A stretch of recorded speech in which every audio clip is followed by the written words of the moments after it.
All of human life can be reduced to 5 questions. These are the ultimate questions of our existence, and they summarize everything about human beings. These questions control the human race. They are so powerful that they motivate everything people do on this planet. Every issue a human faces is related to these questions because our attempt to find the answers to them leads to our behavior, whether that behavior is positive or negative. People answering these questions in a non-constructive or negative way is the source of all our problems personally and corporately in our society and culture, the source of all crime and corruption, broken homes, poverty, war, and much more.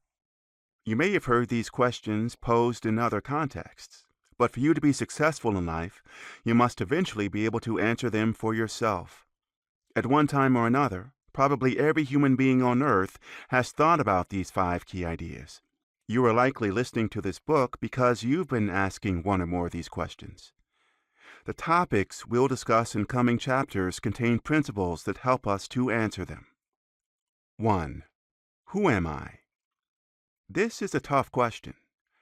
Many people have never answered this question, or even asked it, because it's overwhelming to them or they're even afraid of it. The question, who am I, is a matter of identity. Many of us still struggle with self-identity. That is why most of us are other people.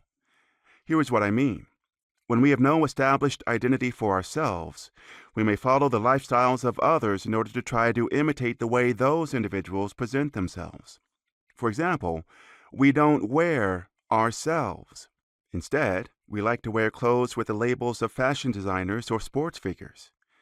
These labels reflect certain well-known people.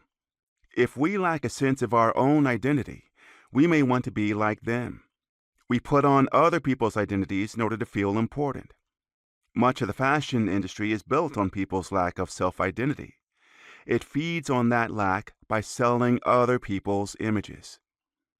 Some people join organizations or even gangs, taking on a group culture because they're trying to find their identity.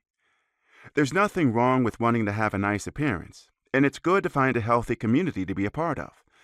But one of the signs that we're battling with the idea of identity and have lost our true self is that we look or act like other people and end up being someone other than who we really are. The same applies in relation to our vocations. If we lack self-identity, we may go into a field or take a job simply because of others' expectations of us. Perhaps we think our family wants us to pursue a certain position, or a guidance counselor said that's where there are openings in the job market, or our friends decided to work for a certain company, so we did the same. We don't realize that we're hurting ourselves when we attempt to be like someone else, or when we imitate the paths of other people, or try to please others instead of discovering our own inherent identity and calling.